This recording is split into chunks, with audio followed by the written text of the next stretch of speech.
Firstly, let's start off with whether you expected this move or not. Of course, we know there's been a lot of concerns coming through between Kumba Iron Ore and ArcelorMittal, cost plus 3, and of course that has changed quite rapidly.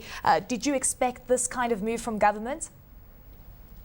No, but I was probably being naive. We know they've been under intense negotiations. We know they're under the spotlight. We know there's a court case that they're going to have to address with Anglo/Kumba Iron Ore suing the DMR.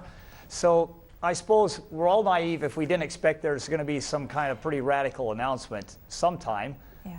And this one is trying to address what's in the interests of the whole country, what's in the interests of the public. And that's what government has to address because it's under the gun for favoring connected individuals. Well, and I think this announcement yesterday shows they're going to try to address what's best for the country and the people in it. Well, Peter, is it going to actually benefit the people in it? I mean, just looking at what has played out in the steel industry over the last 10 to 15 years, and you look at ISCOR, you look at the cost plus 3 contract that was, of course, has to do with Sishen and Kumba Iron Ore and the likes of ArcelorMittal. That changed extensively. We didn't get the price discount, through into the market as well. So government is definitely going to have to ensure that the discount is then passed on to the final consumer. Can it get it right? Boy, it's hard to say because it was a lot easier for government to monitor ArcelorMittal than it's going to be for government to monitor, do the construction companies pass on the cheaper steel to the consumer? Do the auto manufacturers pass on cheaper steel to the consumer? So while it's very noble if the government is proposing that they will let all steel producers in South Africa benefit from cost plus 3 iron ore. Yeah. And I'm not sure that's what the announcement looked like it said. It said they want to involve all the producers, all the players. But it's noble, but yes, it's going to be much harder to monitor and, as usual, much harder to implement. Well, Peter, it sounds to me as if the industry, so the steel consumers, are definitely going to benefit. This is bad news for the likes of the producers because margins are going to be squeezed even further in a world where labor costs are rising and so too are electricity costs. Hey, capitalism's always got bad news, right? What benefits one guy always comes out of somebody else's pocket. At the end of the day, it is a zero-sum game. Yes, if the consumers are going to benefit, the producers are going to come up a little short. But are we living in a, what do we call it, a democracy, or are we living in fascism? You know, is business running government? Is government doing what's best for the people, best for business? It's juggling all these different interests. Well, Peter, let's just take a step back and look at the South African steel industry. How much steel was South Africa, in fact, importing? Because steel prices from China and steel from China was far cheaper than sourcing it within the country. Do you think those dynamics are going to change rapidly? Look, theoretically, if all the steel producers in South Africa, and that would be Highveld, that would be SCA Metals, and that would be ArcelorMittal. I'm guessing the three of them combined maybe do 8 million tons a year, 9 million tons a year. ArcelorMittal probably does 7 of that.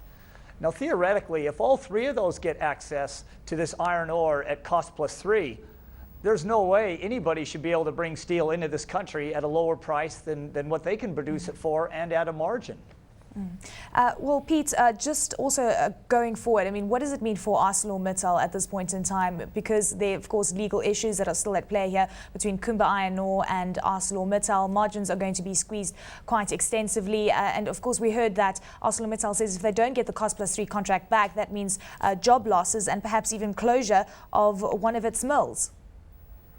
You know, Eleni, I don't think I've seen any good news for ArcelorMittal this whole year. And we've only got a month to go. I'm not sure we're going to see any good news by the end of the year. Because you're right, even if they got the iron ore at cost plus 3, which is what they used to get it at, government stated they want to see the steel price in this country in the lower quartile of world steel prices.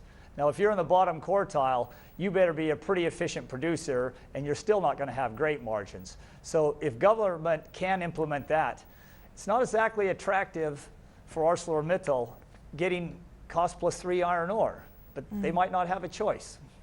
Well, just looking at the quarterly changes in terms of the pricing model on a global level, and you mentioned that this proposal literally states that the steel prices in South Africa are going to be at the lowest quartile of global steel prices. We've seen already a lot of volatility coming into iron ore contracts on a global level. We've heard that China has, of course, voiced its concerns because that is just automatically going to bring up the steel prices. What kind of pricing are we looking at here going forward, Peter?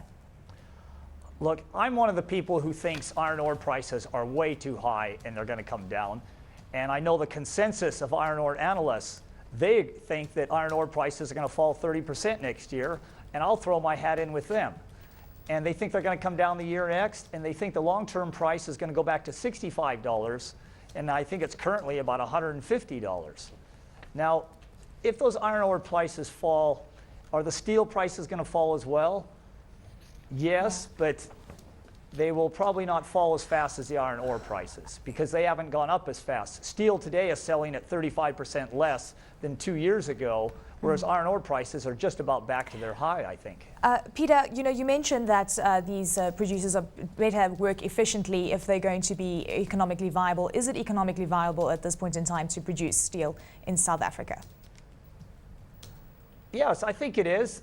It depends what you're paying for your iron ore, but our electricity prices are going to continue to increase.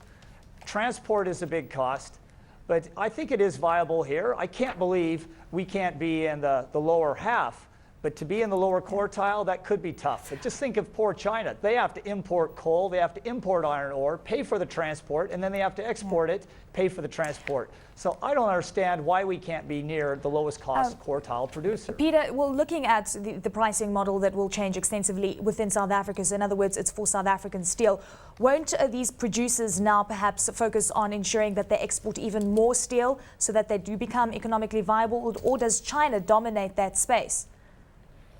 I think if our exporters are allowed iron ore at cost plus 3, you bet they should all be looking to export all they can because it should give them a big cost advantage. Now, how that holds up in the world court, will they get accused of dumping? I don't know. Those are further down the road implications. But I think government's main objective is to get lower cost steel in this country. Okay, Peter, very quickly, ArcelorMittal, would you be buying, selling at this point in time? And I know you love these questions. And Kumba Iron Ore, what would your investment play be on this? Kumba's a great company, huge margins, but I don't think anything can get better, which means it can probably only get worse.